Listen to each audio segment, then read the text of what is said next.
इनकी भी मजबूरी है बेटा। पापा ऐसे लोगों को ज्यादा बढ़ावा नहीं देना चाहिए। कोई बात नहीं। अब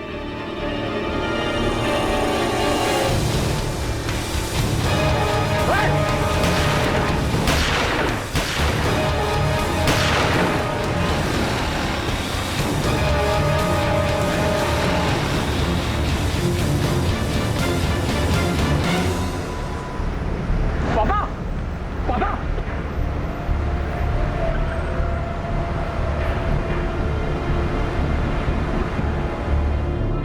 धवल काप से एक कामयाब बिजनेसमैन को दिन दहाड़े गोली मार दी गई। साफ था कि यह कोई राह चलती हत्या नहीं थी, इसे करवाया गया था। यह हत्या किसी के बुरे इरादों और मन में बैठी मैल का नतीजा था।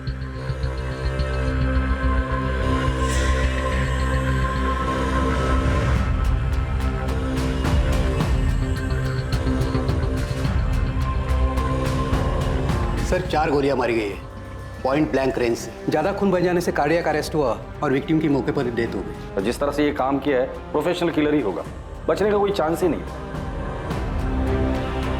चारों गोलियां लोकल मेड गन की लगती हैं सर। चारों गोलियां सीने में मारी गई हैं।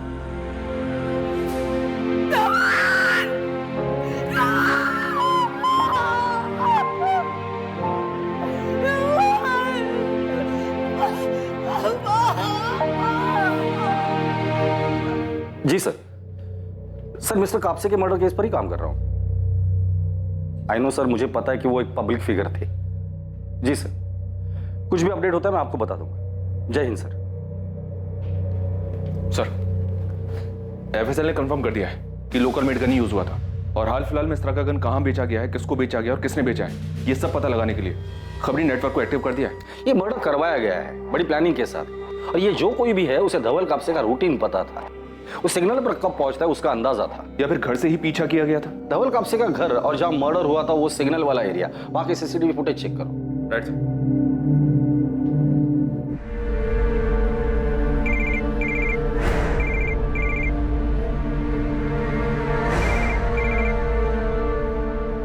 क्या हुआ?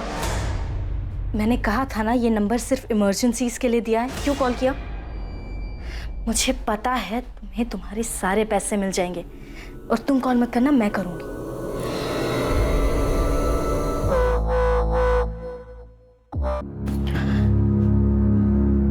मम्मी ने दूध पिया? नहीं, सोने की कोशिश कर रही हैं। जानवी क्या हो गया है? ऐसा लगता है जैसे कोई बुरा सपना देख रहा हूं। मैं छोड़ूंगा नहीं उन्हें, जिसने भी पापा को।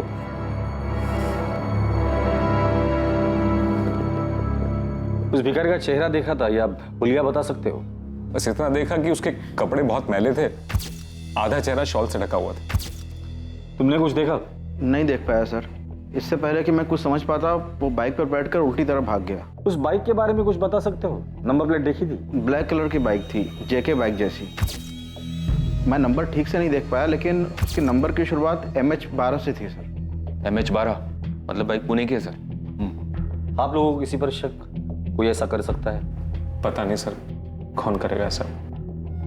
मैं हमेशा धवल से कहती थी संभल कर आया जाए करे, थोड़ा चौकन्ना ना रहे, लेकिन उन्होंने मेरी बात कभी।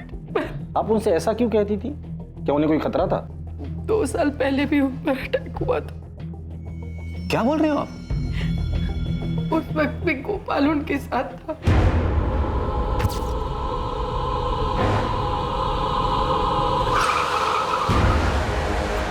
ये क्या हो रहा है? कौन है ये लोग? बाहर निकल। भाई कौन हो तुम लोग? क्या कर रहे हो? छोड़ो मुझे। भाई हमने क्या गलती की है? छोड़ो मुझे। ये सिर्फ वार्निंग है, नेक्स्ट टाइम सीधा तेरे भेजे में लगेगी, समझा? चल निकल। इतनी बड़ी बात हो गई और किसी ने मुझे कुछ बताया तक नहीं। पापा नहीं चाहते थे कि तुम परेशान हो। पापा पर किसी ने हमला किया, उन्हें डराया धमकाया, तो किसी ने पुलिस कंप्लेंट क्यों नहीं की? मैंने कहा था धवल से, उसने बड़े ऑफिसर से बात भी की थी, उन्हें पुलिस प्रोटेक्शन मिली थी। 6 महीने बाद उन्हें लगा कि सब ठीक है तो उन्होंने प्रोटेक्शन हटवा दी।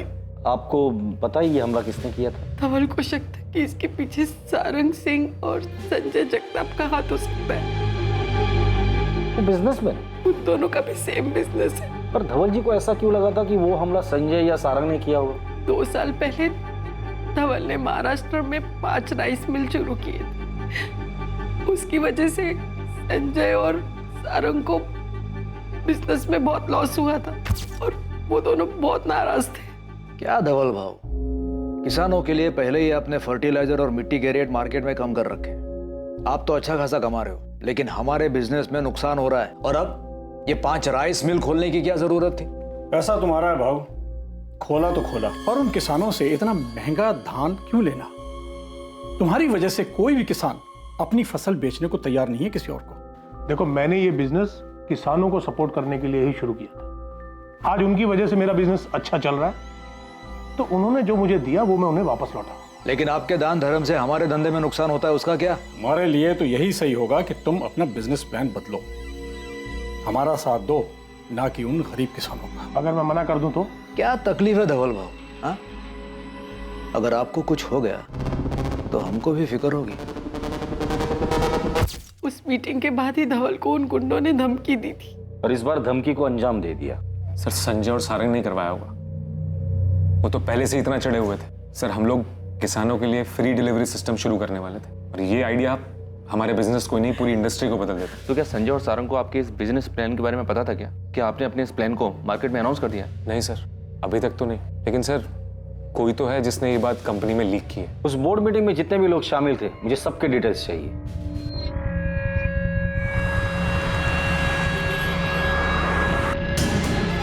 एग्रीकल्चर इंडस्ट्रियलिस्ट धवल कापसे की हत्या की खबर से पूरा शहर हिल गया है। जब उनकी कार पुणे शहर के संगम नगर एरिया के ट्रैफिक सिग्नल पर खड़ी थी, तभी उन्हें दिन दहाड़े गोली मार दी गई। सूत्रों के हवाले से खबर आ रही है कि गोली मारने वाला भिखारी के वेश में आया था। क्राइम ब्रांच पर केस को जल्द से जल्द सॉल्व करने का प्रेशर है। हमारे सूत्रों के अनुसार कुछ संदिग्धों के नाम भी सामने आए हैं। दिन दहाड़े हुए इस हत्याकांड से प्रशासन भी सख्ते में है। क्राइम ब्रांच पर कातिल को पकड़ने के लिए और भी ज्यादा दबाव बढ़ गए हैं। धवल कापसे की हत्या से पूरा राज्य शोक के माहौल में है। उनके ना रहने से किसानों को सबसे बड़ा नुकसान होगा, क्योंकि धवल कापसे किसानों के सबसे बड़े समर्थक और हिमायती थे।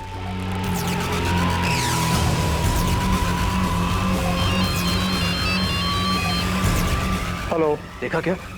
टीवी पे धवल कापसे के मर्डर की न्यूज़ दिखा रहे हैं।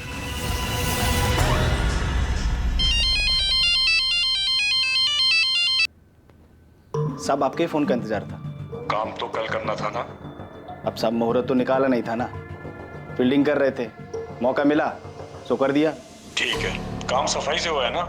मेरा नाम आना नहीं चाहिए। साहब, बिल्कुल बेफिक्र रहिए आप। और साहब, वो बैलेंस अमाउंट कल रात 9 बजे मिल वहीं पर। ठीक है।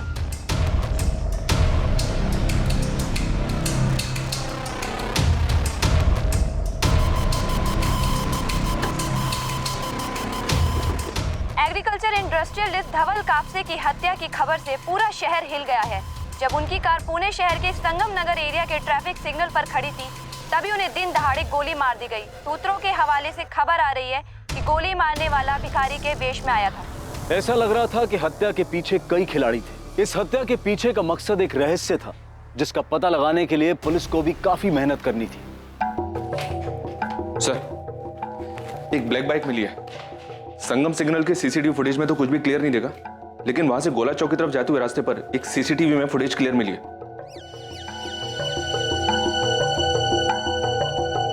यही बाइक है सर। अगर प्रोफेशनल किलर्स हैं तो नंबर प्लेट भी फर्जी होगा सर। धवल कापसे के बिजनेस राइवल संजय और सारंग बुलाकर लेकर उन्हें बात करके देखते हैं, पता तो चल जाएगा कौन कितने पानी में है। सलाम साहब। बोल गणेश, क्या खबर है? साहब, वो गन सेलर जिसने गन बेची थी वो मिल गया है। नाम क्या उसका? लक्ष्मण खुरपे नाम है सर। यही शंभूवाड़ी में रहता है, घर से ही ऑपरेट करता है।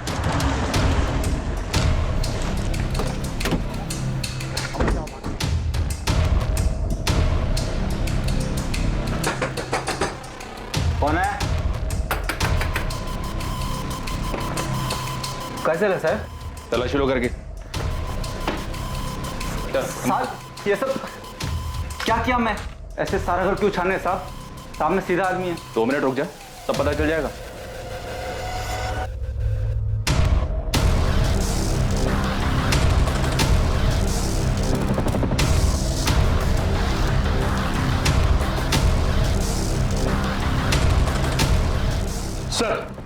ये गन मिली सब।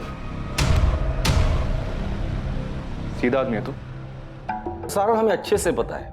2 साल पहले आपने धवल जी को धमकी दी थी और ठीक उसके बाद ही उन पर हमला हुआ था। हाँ, उनकी वजह से हमारे बिजनेस में बहुत नुकसान हो रहा था, इसलिए मैं और संजय उनसे बात करने गए थे। अटैक वगैरह कुछ नहीं करवाया। 2 साल पहले भी पुलिस ने पूछताछ की थी, कुछ नहीं मिला। आप मेरी तरफ से बेफिक्र रहिए। आपके बिजनेस में और कोई है जो उन पर हमला करवा सकता है? मैं सिर्फ अपनी जिम्मेदारी ले सकता हूँ। धवल कापसे अपने मन की करने वाला आदमी था।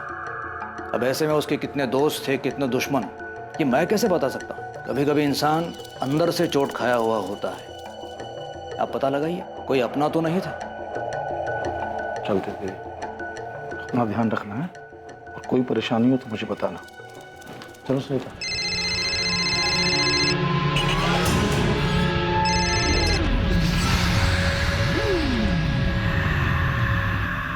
जा रहे हैं मामा जी? हाँ बेटा, ये दिल्ली की फ्लाइट है, कुछ काम है।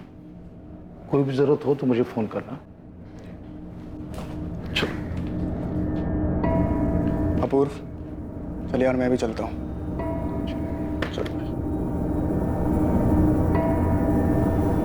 कुछ खाया माने? हाँ। क्या हुआ जानवी?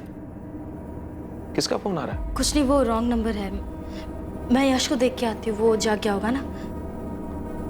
अपूर्व ने किसानों के लिए फ्री डिलीवरी सिस्टम शुरू करने के लिए एक प्लान सजेस्ट किया था सर। पूरा प्रपोजल पढ़ने के बाद मुझे मालूम चला कि सर बहुत ही ब्रिलियंट आइडिया था सर। अगर ये प्लान ऑपरेशन में आ जाता तो सर हमारी कंपनी बाकी कंपटीटर से बहुत आगे निकल जाती। अच्छा मोहन जी, बाहर वालों के अलावा कंपनी में कोई ऐसा है जो मनीमन धवल जी से बैर रखता हो? अपूर्व ने तो आते ही झंडा गाड़ दिया है। आपका बनाया प्रपोजल आज पहली बार रिजेक्ट हुआ है। धवल सर को जैसे कुछ दिख ही नहीं रहा है। बोलिए मुकुंद जी, क्या जानते हैं? सर देखिए, मैं मर्डर के बारे में कुछ नहीं जानता हूँ सर, लेकिन हाँ, धवल सर ने कुछ दिन पहले एक एम्प्लॉय को ऑफिस से बाहर निकाल दिया था। किसको? सर जयेश, धवल सर का साला।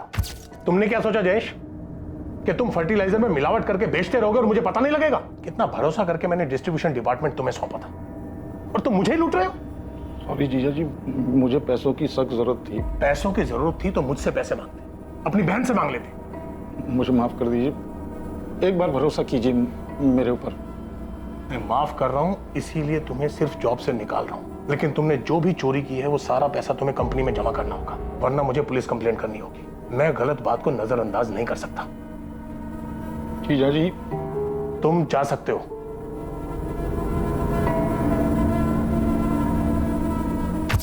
क्या धवल जी की वाइफ को इसके बारे में पता है? मुझे नहीं पता सर, लेकिन धवल सर ने मुझे बोला था कि मैं किसी को भी जयेश को निकाले जाने की वजह न बताऊं।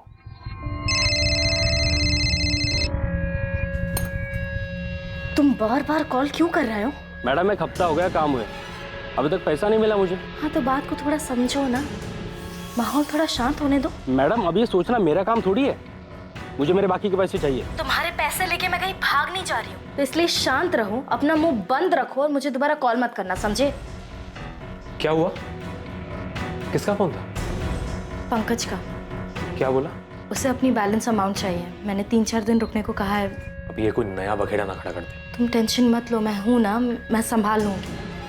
हम दोनों के अलावा और भी लोग हैं जो धवल भाऊ की कंपनी की वजह से नुकसान में चल रहे हैं, तो ऐसे में दुश्मनी तो किसी की भी हो सकती है। पर आप दोनों के अलावा उन्हें धमकी देने और कोई नहीं गया था। हमारा उनसे मिलना एक कोइंसिडेंस था, उसके कुछ ही दिन बाद उन पर अटैक हो गया। अब जाहिर है उनको तो यही लगता है कि अटैक हमने करवाया, लेकिन कोई प्रूफ नहीं है, ना उनके पास था ना आपके पास है।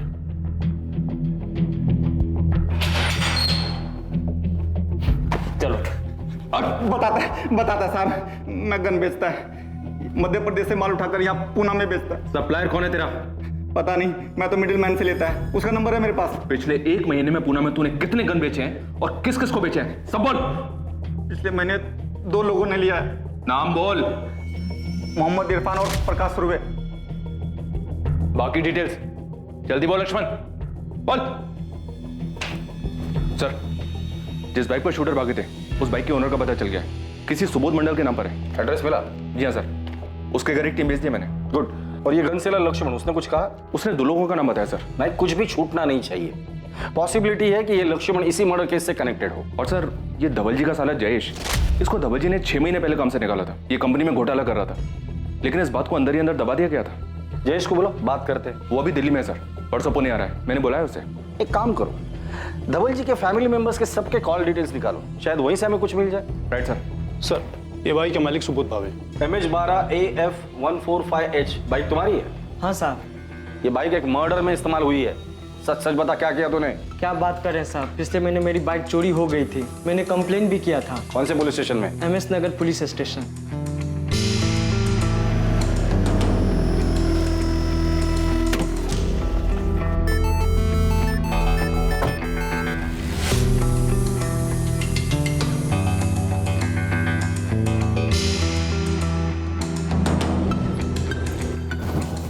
बता, गन किससे खरीदी तूने? लक्ष्मण नाम है सर उसका। उसी गन से मर्डर किया ना? नहीं सर, वो गन तो जैसे लिया था वैसे रखी है सर। झूठ मत बोल, लक्ष्मण ने हमें तेरे बारे में सब कुछ बता दिया है। चल बोल। सर मैंने कुछ नहीं किया सर, मैं अपने दोस्तों को दिखाने के लिए रखा था वो गन। क्या बकवास कर रहा है? मुझे फट्टू फट्टू बोलते थे और मुझे बोलते थे कि तू डरपोक है, तू कभी गन नहीं पकड़ सकता। इल्लीगल गन खरीदने को तू खेल समझता है? मुझसे गलती हो गई, मुझे माफ कर दीजिए सर। मैं अपने दोस्तों के बहकावे में आ गया सर। गन क्यों खरीदी थी? अब बेफिक्र रहो साहब, काम भी हो जाएगा और नाम भी नहीं आएगा। ये 5 लाख एडवांस। बता दे, वरना मुंह खोलने के और भी तरीके आते हैं मुझे। साहब मुझे नहीं, मेरे दोस्त को चाहिए था, उसके बोलने पर ही मैंने लिया था, फिर बाद में उसने लेने से मना कर दिया। साहब अभी भी वो गन मेरे पास ही है। तो उसका नाम बोल, नंबर दे उसका। क्या सोच रहा है? किसका नाम बताओ? हाँ, या याद नहीं आ रहा है तुझे? दे परा, धवल कापसे को क्यों मारा? किसने सुपारी दी थी? कौन धवल कापसे? सर मैंने किसी को नहीं मारा सर। तो गन के अपने बारात में फायर करने के लिए खरीदा था? मैं परेशान हो गया था अपने हालात से, मजदूरी का काम कर करके इतना पसीना बहाने के बाद सिर्फ चिल्लर ही मिलता था, इसलिए मैंने गन खरीदा। सोचा कि बैंक लूट लेता हूं, कम से कम जिंदगी भर पैसों की तकलीफ तो नहीं होगी। साहब मैं सच बोल रहा हूं, मैंने किसी को नहीं मारा। आपको जो 6 गोली मिली थी ना मेरे घर पे, वो सब मैंने लक्ष्मण से खरीदा था। और सब वो सामान अभी भी वैसा का वैसा ही है, एक भी गोली नहीं चली उस बंदूक से।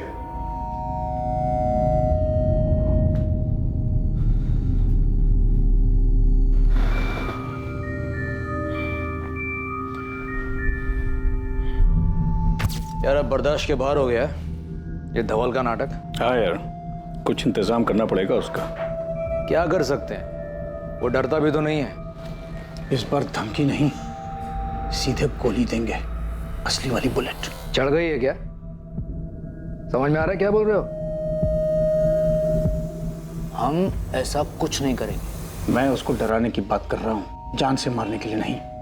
2-4 गुंडों को हायर करेंगे और उनसे कहेंगे कि गोली धवल के कान के पास चलनी चाहिए। उसको भी तो डर का एहसास हो, हमारे बिना कहे वो हमारी बात भी समझ जाएगा और फिर उसके बाद वो हमें सीरियसली भी लेगा। छोड़ दे, ये सिर्फ वार्निंग है, नेक्स्ट टाइम सीधा तेरे भेजे में लगेगी, समझा? सर हमने इरफान और प्रकाश दोनों की खरीदी हुई गन और बुलेट सीज कर FSL को भेज दी थी, पर FSL की रिपोर्ट के हिसाब से दोनों ही गन इस्तेमाल नहीं हुई है और बुलेट्स भी वैसी ही हैं। मैंने इरफान का बैकग्राउंड भी चेक किया सर, शक्कर ने जैसा कुछ मिला नहीं। इंसिडेंट के वक्त भी वो संगम नगर सिग्नल पर नहीं था। और वो दूसरा प्रकाश, उस पर लड़ाई झगड़ा करने और ज्वेलरी चुराने के कुछ केसेस तो हैं, पर अभी तक कुछ भी साबित नहीं हुआ है। थोड़ा डाउटफुल है वो। उसका कहना है कि इंसिडेंट के वक्त वो शीना नाम के किसी बंदी के साथ था। उसकी मोबाइल लोकेशन चेक की हमने, वो वाकई में क्राइम स्पॉट पर नहीं था। सारंग और संजय के खिलाफ कुछ मिला? अभी तक कुछ नहीं मिला सर, हम ढूंढ रहे हैं, शायद कुछ मिल जाए। इस सारंग और संजय इस मर्डर से जरूर कनेक्टेड है। 2 साल पहले जो हमला हुआ था वो एक कोइंसिडेंस नहीं था। अगला पिछला सब देखो ये सारंग और संजय इस लक्ष्मण से कनेक्टेड है या नहीं, या फिर उन दोनों से जिनकी हमने गन सीज की है। और सर वो बाइक वाला सुबोध, उसने वाकई में MS नगर पुलिस स्टेशन में कंप्लेंट दी है। बाइक चोरी की थी, इसलिए शायद इन्होंने नंबर प्लेट नहीं चेंज की थी। माना कि धवल पे अटैक को 2 साल हो गए हैं, लेकिन पुलिस खोद के सब डिटेल्स निकालेगी तो 2 साल बहुत होता है, कुछ मिलेगा नहीं उनको। लेकिन हमें सावधान तो होना ही पड़ेगा, पुलिस नजर रखेगी हम पे। अब क्या करें? हमें शांत रहना है, कुछ उल्टा सीधा नहीं करना है और घबराना भी नहीं है।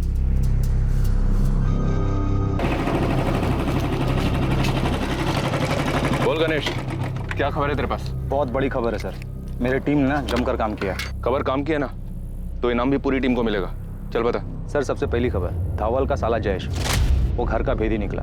धवल के बिजनेस राइवल सारंग सिंह के यहाँ काम करता है ये। कब से? 5-6 महीने से कर रहा है। मतलब जब से धवल जी ने उसे काम से निकाला था उसके बाद से? हाँ, कापसे एग्रो सॉल्यूशन से निकाले जाने के बाद मैंने सारंग साहब के यहाँ ज्वाइन कर लिया था। ये बात तुम्हारे जीजा को पता थी? नहीं, जयेश नहीं चाहता था कि ये बात धवल भाव को मालूम हो। हाँ, चोरी करना तो उसकी आदत है, पर ये बात क्यों छुपाई? क्योंकि मैं अपनी बहन के घर का माहौल खराब नहीं करना चाहता था।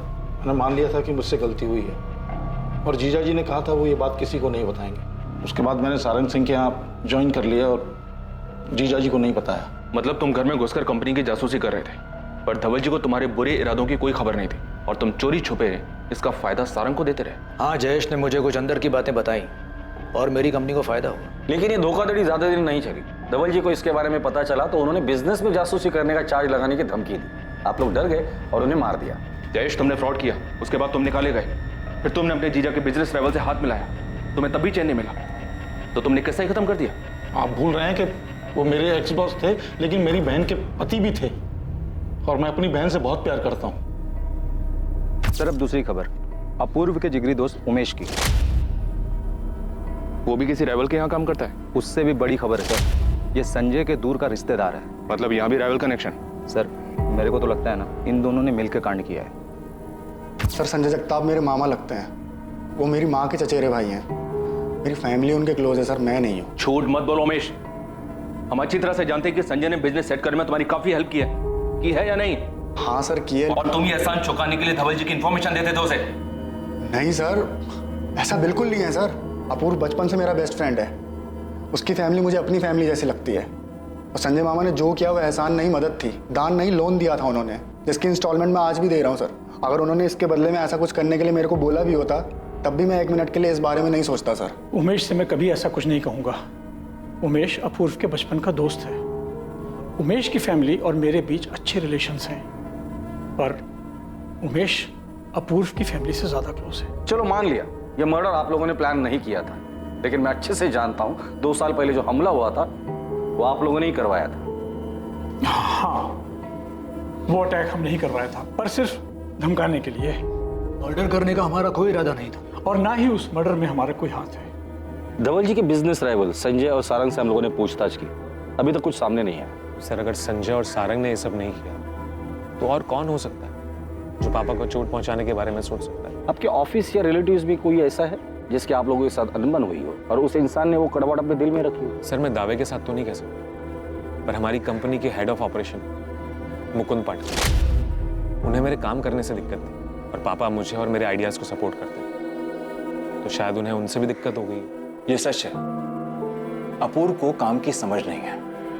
अगर वो धवल सर का बेटा नहीं होता तो शायद इस कंपनी में उसे काम करने का मौका नहीं मिला होता। और आप ये भी सोचिए कि मुझे अगर प्रॉब्लम अपूर्व से थी तो मैं अपूर्व को मारता ना, धवल सर को नुकसान नहीं पहुंचाता। शायद आप मारना अपूर्व को ही चाहते थे, लेकिन गलती से धवल जी की मौत हो गई। झूठ है ये सब, ऐसा मैंने कुछ नहीं किया।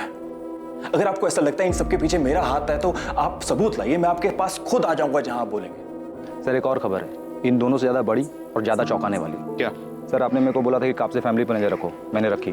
धवल का बेटा अपूर्व अभी 6 महीना पहले 1 नंबर का सट्टेबाज था, सर के ऊपर बहुत बड़ा कर्जा था। और ये बात शायद किसी को अच्छी नहीं लगी। कहीं किसी ने अपूर्व का गुस्सा उसके पिता धवल कापसे के ऊपर तो नहीं निकाला, या फिर टारगेट अपूर्व था लेकिन मारे गए धवल कापसे। सर ये कापसे फैमिली तो बहुत कुछ दबा कर बैठी है। ये अपूर्व सट्टेबाज था, कर्जा उस पर, और पता नहीं क्या क्या किया होगा। अपूर्व की बीवी जानवी, वो भी बड़ी छुपी रुस्तम है। मतलब सर? कॉल रिकॉर्ड से पता चलता है कि जानवी पंकज मिश्रा नाम के गुंडे के लगातार कांटेक्ट में है। उसके बैंक डिटेल से पता चलता है कि जानवी ने अपने अकाउंट से पंकज मिश्रा की बीवी जूही के अकाउंट में 3 बार 2-2 लाख करके 6 लाख की पेमेंट की है। अजीब है सर, पंकज जैसे गुंडे के टच में है, किसी बात के पैसे देती है, वो भी ऐसे टेढ़े तरीके से। बुलाओ दोनों को, देखते हैं क्या कहानी सुनाते हैं।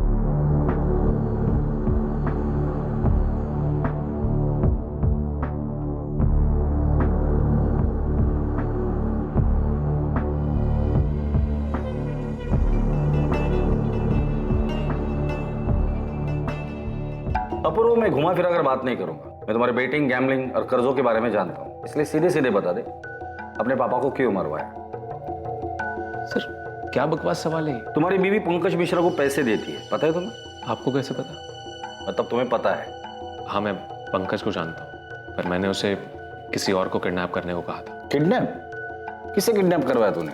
करण शिंदे नाम है उसका, उसकी बीवी को, ताकि करण डर जाए। ये करण कौन है? कोई नाम का जर्नलिस्ट है, किसी लोकल न्यूज चैनल के लिए काम करता है। उसकी वाइफ को किडनैप क्यों करवाया? वो अपूर्व को ब्लैकमेल कर रहा था। क्या बोल रही हो तुम? ब्लैकमेल? किस बात के लिए? सर, उसके पास मेरा एक वीडियो था एस्कॉर्ट गर्ल के साथ, और वो उसे ऑनलाइन करने की धमकी दे रहा था। मैंने बहुत मिन्नतें की सर उससे, पर वो मान ही नहीं रहा था। पैसे चाहिए थे सर उसे। तो पुलिस के पास क्यों नहीं गए? और मैटर खुद को ही सेटल करना था तो दे देते पैसे। सर, मैं तैयार था, पर वो 10 करोड़ रुपए मांग रहा था। कहां से लाता सर 10 करोड़?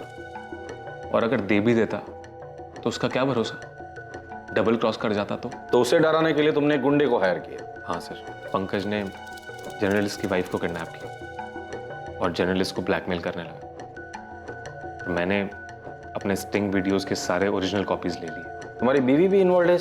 जिस आदमी ने करण की वाइफ को किडनैप किया वो मेरे मायके में ड्राइवर था। इस काम के लिए मैंने ही बात की थी उससे। तो मतलब अपूर्व एस्कॉर्ट्स के कांटेक्ट में है, ये बात तुम्हें पता थी? मैं जानती थी, नाराज थी और अपूर्व को छोड़ना भी चाहती थी, मगर फिर अपूर्व ने मुझसे वादा किया कि वो ये सारे गंदे काम, ये जुआ, दूसरी औरतें, ये सब छोड़ देगा। मैंने उसे माफ किया, बदलने का एक मौका दिया और वो बदला भी। मगर फिर 6 महीने बाद मुझे ये वीडियो मिला, किसी नाराज जर्नलिस्ट ने भेजा था। अपूर्व, क्या है ये? क्या है ये? तुमने यश की कसम खाई थी कि तुम ये सब छोड़ चुके हो। अब तक अच्छाई का मुखौटा लगा के रखा था तुमने। जानवी, मेरा यकीन करो, मैं सच में बदल गया। कैसे कर लूं तुम्हारा यकीन? जब ये देख रही हो तो कैसे करूं? ये वीडियो पहले की है, कोई इसे यूज करके मुझे ब्लैकमेल कर रहा है। तुम पहले ही मेरा विश्वास तोड़ चुके हो, क्यों करो यकीन मैं? जानवी, तुम जानती हो मैं बदल चुका हूँ। पहले मुझे फर्क नहीं पड़ता था इन सब चीजों से, लेकिन अब फर्क पड़ता है। तुम और यश मेरे लिए मायने रखते हो। मैं तुम्हें और यश को नहीं खोना चाहता। मेरा यकीन करो, ये वीडियो तो सच में पुराना वीडियो है। बहुत गुस्सा आया था मुझे, मैं सब छोड़कर जाना चाहती थी, पर फिर मुझे अपूर्व पर भरोसा हुआ। और आप जानती थी? नहीं, मुझे इस बारे में कुछ पता नहीं था, और ना ही धवल को। पर अब ये तो जानती होंगी ना कि अपूर्व सट्टेबाज है। हाँ, जब हमें पता चला कि अपूर्व इन सब चीजों में पड़ा हुआ है तो हम सब बहुत हैरान थे। लेकिन अपूर्व सुधर गया है, वो सही रास्ते पर चल रहा है। ऐसे ही तो कोई सुधर नहीं जाता। अपूर्व कैसे सुधर गया? सर, मुझे समझ आ रहा था कि मैं खुद अपनी जिंदगी बर्बाद कर रहा हूँ। घर में सबके सब मेरे लिए परेशान थे, लेकिन मेरी लत थी जो मेरा पीछा ही नहीं छोड़ रही थी। मैं कर्जे में डूबता चला जा रहा था। मैं नए पैसे उठाता पुरानी उधारी चुकाने के लिए, लेकिन वो पैसे भी डूब जाते, और धीरे धीरे मुझ पे 5 करोड़ का कर्जा हो गया। और फिर एक दिन वही हुआ जिसका मुझे डर था। जिनसे मैंने उधार लिया था उन्होंने पापा को फोन कर दिया। 5 करोड़? तुझे पैसे की कीमत पता है अपूर्व? और तू मुझे कब बताता? 50 करोड़ होने के बाद? मैं आपको बताने वाला था पापा। निकल जा मेरे घर से। मैं ऐसे जुआरी और सट्टेबाज को अपने घर में नहीं रखूंगा। पहले पैसे कमा, फिर पैसा उड़ाना। चल निकल मेरे घर से, अभी की अभी निकल जाओ। क्या कर रहे हैं आप? कहाँ जाएगा वो? बीवी है, बच्चा है उसका। जब ये गैम्बलिंग में पैसे लुटा रहा था तब नहीं सोचा उसने ये सब? पर वो कह रहा है ना कि गलती हो गई उससे। एक बार दूसरा मौका तो दीजिए उसे। ठीक है, 1 साल है इसके पास।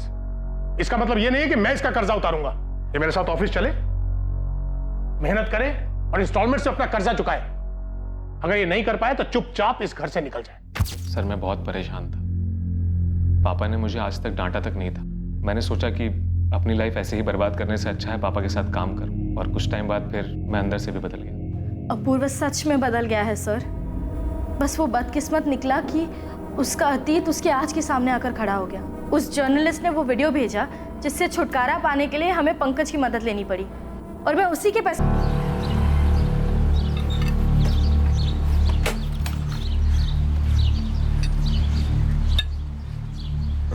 गणेश भाई। अरे नीलेश, वो ब्लैक जेके बाइक का कुछ पता चला क्या? अभी तक नहीं भाई। पुणे के सारे डीलर से बात हो चुकी है, पर किसी को पता नहीं उस बाइक के बारे में। पक्का? तूने तसल्ली कर ली हर जगह? हाँ भाई, एक काम करता हूँ, फिर से दोबारा से पूछ लेता हूँ लोगों से। देख ले, क्या पता तेरे से कुछ छूट गया हो। नीलेश एक बात बता, ये चोरी की गाड़ियाँ तो तेरे पास भी आती है ना, तू भी तो डील करता है ना? तो कहना क्या चाह रहा भाई? ये सब काम करना मैंने कब का छोड़ दिया है, 6 महीने हो गए उससे दूर होकर। अच्छा ठीक है, नाराज क्यों हो रहा है? जा सुन, काम मत छोड़, ढूंढता रहे, ठीक है? चल। सर एक बड़ा ब्रेक मिला है। क्या? शूटर और मास्टरमाइंड के बीच का लिंक मिला है। कहाँ से? कौन है वो? सर गणेश ने टिप दी कि संजय और सारंग शाइनिंग मून बार में अक्सर मिलते हैं, तो मैंने वहां के अंदर के सीसीटीवी फुटेजेस निकलवाए, वहीं से पता चला।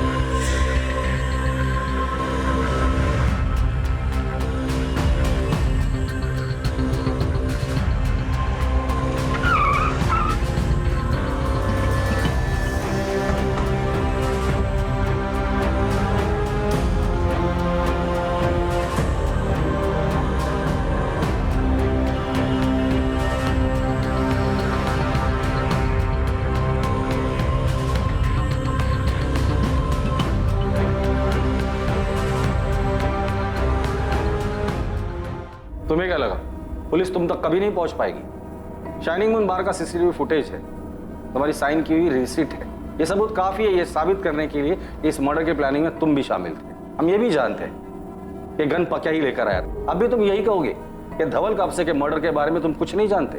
संजय तुम्हारा जेल जाना तो पक्का है, बस अपने मुंह से सच बोलोगे तो थोड़ी बहुत दया दिखा देंगे, वरना जेल में ऐसी जगह रखूंगा तुम्हें जहां खूंखार और खतरनाक कैदी रहते हैं। मैं बताता हूँ, सब बताता हूँ। मैंने ही पकिया को सुपारी दी थी, उसी ने धवल को मारा है। किस लिए? 5 सालों में जीना हराम कर दिया था उसने। बिजनेस में घाटे पर घाटा हुआ जा रहा था। बहुत समझाया पर वो हमारी एक नहीं सुन रहा था। सारंग भी शामिल था इसमें? नहीं सर, वो तो मर्डर का नाम सुन के ही डर गया। मैंने सोच लिया कि अब ये काम मुझे अकेले ही करना होगा। अब जेल में भी अकेले ही सड़ना। आखिरकार धवल कापसे की हत्या का साजिश करता सलाखों के पीछे था, और हत्या के पीछे की जो वजह सामने आई वो बिजनेस राइवलरी थी। अब पुलिस को सिर्फ एक आखिरी खिलाड़ी को पकड़ना था, जिसके बाद ये केस क्लोज हो जाता। दूसरी तरफ हत्या का खुलासा होने से धवल के परिवार को उनके सवालों के जवाब मिल गए, और 7 दिनों की खोजबीन के बाद पुलिस ने पकिया को भी पकड़ लिया। पकिया ने अपने बयान में कुछ ऐसे खुलासे किए जिसकी किसी ने उम्मीद भी नहीं की थी। इस खुलासे के बाद सवाल उठने लगा कि क्या यह केस वाकई अपने अंजाम तक पहुंच गया था। 2 साल पहले मैंने ही धवल कापसे पर अटैक किया था, क्योंकि इसके लिए मुझे संजय जगताप ने बोला था, और इस बार भी संजय जगताप ने ही धवल कापसे की सुपारी दी थी। पर सर, मैं वो नहीं हूं जिसने धवल को मारा है। अब ये मत बोलना कि तूने नहीं, तूने चलाई बुलेट ने उसे मारा है। नहीं कहूंगा सर, पर सच्चाई यही है कि धवल को लगने वाली गोली ना तो मेरी बंदूक से निकली थी और ना ही उसे चलाने वाले मेरे हाथ थे। सब मैं तो खुद ही हैरान था कि जो सुपारी मेरे हाथ में थी तो फिर उसे मेरे मारने के 1 दिन पहले किसने मार दिया। पर मेरे लिए तो ये मौका था कि संजय से झूठ बोलकर अपने बचे हुए 10 लाख रुपए लेने का। इसकी क्या गारंटी कि तू इस बार भी झूठ नहीं बोल रहा है? सब मैं आपको पहले ही बोल चुका हूं कि मर्डर वाले दिन मैं उस जगह था ही नहीं। सर, मैंने हर चीज को डबल चेक किया, ये पकिया झूठ नहीं बोल रहा है। ये मर्डर के टाइम पर शीना के साथ ही था, और जहां शीना काम करती है वहां आसपास भी इंक्वायरी की। मर्डर वाले दिन वहां पकिया को शीना के साथ देखा गया था। अगर पकिया सच बोल रहा है फिर धवल कापसे का मर्डर किया किसने? इस केस में कुछ तो है जो हमारी नजर से छूट रहा है। किसने उठाई होगी सुपारी? नहीं, गणेश को बोलो जल्द से जल्द उस बाइक का पता लगाए।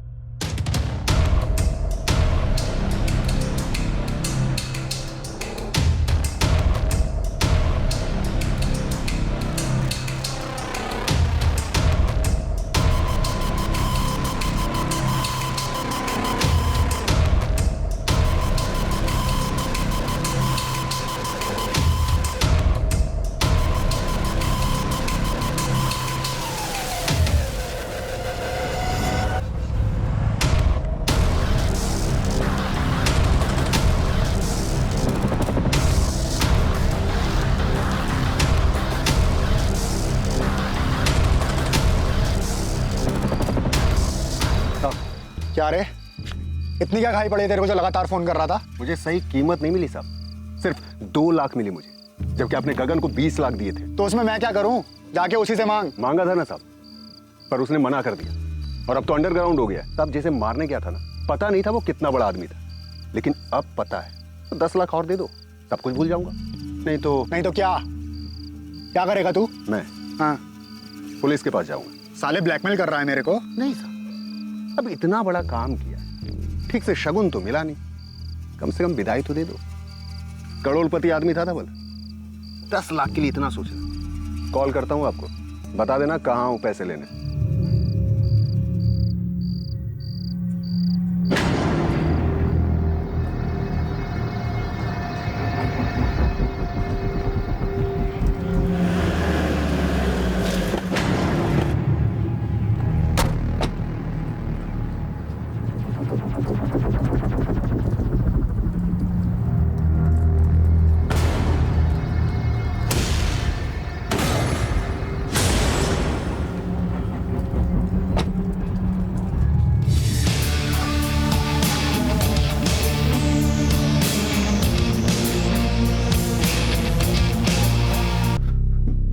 मैं उमेश को तो जानता ही नहीं साहब, गगन ने मुझे कांटेक्ट दिया था। कौन गगन? हिस्ट्री शीटर था साहब, उससे दोस्ती थी मेरी। धवल कापसे की सुपारी भी उसी ने उठा था। उस वक्त तो मुझे पता भी नहीं था कि हम किसे मारने जा रहे हैं, लेकिन बाद में जब टीवी पर न्यूज देखा तब जाकर मुझे समझ में आया कि गगन को इस सुपारी के ढेर सारे पैसे मिले, लेकिन मुझे वो 2 लाख में डरका दिया। मैंने उससे पूछा भी, तू ठीक नहीं कर रहा है गगन, मुझे मालूम है कम से कम तूने 15-20 पेटी उठाया होगा, मैं सिर्फ 5 मांग रहा हूं। देख, मेरे को जो देने का था वो मैंने दे दिया। वैसे भी मर्डर मैंने किया था, तू तो सिर्फ बाइक पे बैठा था, समझा? मैं साथ में नहीं था क्या? अब ये सब बात छोड़ो, सीधे सीधे मुझे पैसे दो, नहीं तो मैं सीधा जा रहा हूं पुलिस के पास। जा, तेरे को क्या लगता है वो तेरी आरती उतारेंगे? पहले तो तेरे को अंदर लेंगे, अच्छी खातिरदारी करेंगे। आज के बाद से तो मैं अंडरग्राउंड हो रहा हूं, फिर किसी का बाप भी मेरे को ढूंढ नहीं पाए। उसके बाद वो गगन ने नीलेश को मेरा नंबर दे दिया और वो पैसों के लिए हाथ धोकर मेरे पीछे पड़ गया सर। इससे पहले भी मैंने सेटलमेंट्स वाले छोटे मोटे काम कराए हैं सर उससे। तो सर इस बार भी मैंने उसी को बोला।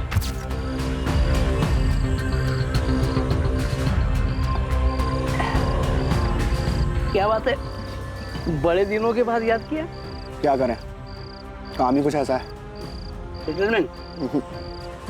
मर्डर करना है। हो जाएगा। किसका करना है?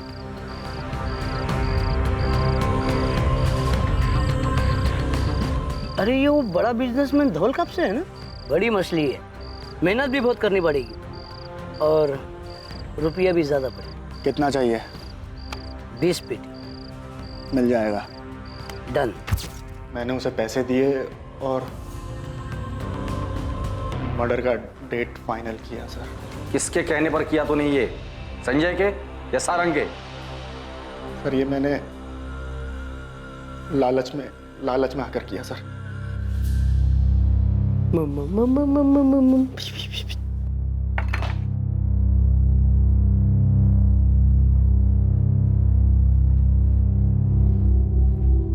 क्या हुआ इंस्पेक्टर साहब, कोई और भी पकड़ा गया क्या? हाँ, एक और शूटर, पर उन लोगों ने ये काम नहीं किया था।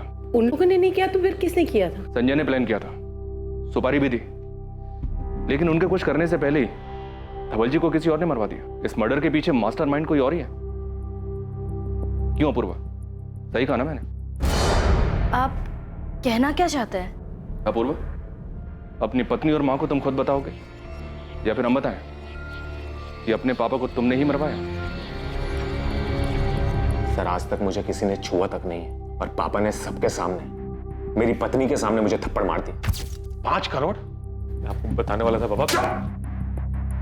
निकल जा मेरे घर से। मैं ऐसे जुआरी और सट्टेबाज को अपने घर में नहीं रखूंगा। घर से बाहर निकाल रहे थे, बहुत बेइज्जती हुई थी उस, तो मैंने भी बदला लेने की ठानी। तो फिर तुमने उमेश से कहा? समझते क्या है वो खुद को? इतना बड़ा कारोबार है और मैंने मांगा क्या था? सिर्फ 5 करोड़। जिसके लिए सबके सामने थप्पड़ मार दिया मेरे बाप ने। बहुत हो गया, छोड़ूंगा नहीं। क्या करेगा तू? हैं? क्या करेगा? मार दूंगा। क्या? मुझे तेरी मदद चाहिए। देख अपूर्व, बहुत पी ली है, घर चलते हैं, चलो। देख सुन, मेरे बाप की 2000 करोड़ की प्रॉपर्टी, तू मेरी मदद करेगा तो मैं तुझे 10% दूंगा। सर, मर्डर का सारा इंतजाम उमेश ने, और मैं बस बदलने का दिखावा करता रहा ताकि सबकी नजरों में अच्छा बन जाऊं। तुम 2 रात से सोई नहीं, सो जाओ आराम से। एग्रीकल्चर मार्केट में अगर लीडर बनना है तो हमें इसके बारे में अभी से सोचना पड़ेगा। आपको वाकई मेरा आइडिया पसंद आया या फिर आपने मेरी साइड सिर्फ इसलिए ली क्योंकि मैं आपका बेटा हूं? मैं छोड़ूंगा नहीं उन्हें जिसने भी पापा को। और धीरे धीरे पापा को भी यकीन हो गया कि मैं बदल गया हूं। उन्होंने ऑफिस में भी मुझे वो इज्जत देनी शुरू कर दी थी। मेरे ख्याल से अपूर्व के आइडियाज में दम है। अपूर्व, मुझे अच्छा लगा कि तुमने कंपनी के सिद्धांतों को ध्यान में रखा। और फिर मैंने मर्डर का डेट और टाइम डिसाइड किया और फिर सब प्लान के मुताबिक हुआ। तुमने अपने पापा को सिर्फ इसलिए मरवाया क्योंकि उन्होंने तुम्हें एक थप्पड़ मारा था। सर, पापा चाहते तो मेरी मदद कर सकते थे। सर, आज भी जिन लोगों से मैंने उधार लिया है मुझे धमकी देते हैं। सर, पापा नहीं जानते थे कि कैसे लोग हैं ये। सर, ये लोग चाहते तो मुझे मार भी सकते थे, और वो भी सिर्फ 5 करोड़ रुपए के लिए। लेकिन पापा को कोई फर्क नहीं पड़ा। उनके लिए तो उनकी कंपनी सबसे ऊपर, उनके आदर्श सबसे ऊपर। अपूर्व, इतने क्रिमिनल्स देखे हम लोगों ने, पर तुम्हारे जैसे लोगों को देखकर हैरत होती है।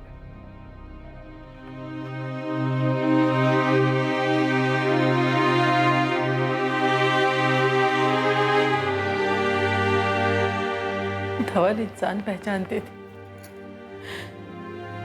उन्होंने हमेशा कहा कि अपूर्व भरोसे के लायक नहीं, उससे कोई उम्मीद ना रखो। लेकिन माँ का दिल है ना, मानता ही नहीं था। आज मैं गलत साबित हो गई। नहीं मम्मी, आपने और पापा ने हमें हमेशा बहुत सारा प्यार दिया। पापा पता नहीं कितने लोगों के इंस्पिरेशन थे।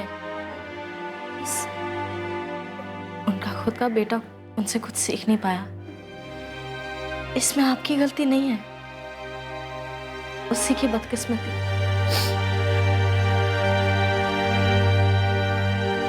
अपूर्वा, उमेश, नीलेश और गगन को आईपीसी की धारा 302 के तहत हत्या के लिए और आईपीसी की धारा 120 के तहत आपराधिक षड्यंत्र के साथ साथ आर्म्स एक्ट की धाराओं के तहत भी बुक किया गया है। अपूर्वा के परिवार के लिए विश्वास करना काफी मुश्किल है कि अपूर्वा ने ही ये सारी साजिश रची और अपने पिता की हत्या करवाई। हमने असंभव को संभव होते सुना है, बुराई को अच्छाई में बदलते सुना है, लेकिन किसी चीज के लालच से इंसान में आया हुआ बदलाव अस्थिर होता है। किसी भी इंसान में बदलाव किसी चीज, वस्तु या लालच को पाने के इरादे से परे होना चाहिए। जब इंसान को खुद एहसास हो और उसे अंदर से बदलने की इच्छा हो, बदलाव तभी संभव है। सोमवार रात 10:30 बजे देखिए हमारा अगला एपिसोड। अब मैं अनूप सोनी आपसे विदा लेता हूं, और याद रखें, क्राइम और आपके बीच में सिर्फ इतना फर्क है कि आप कितने सतर्क हैं। सतर्क रहें, सुरक्षित रहें। जय हिंद।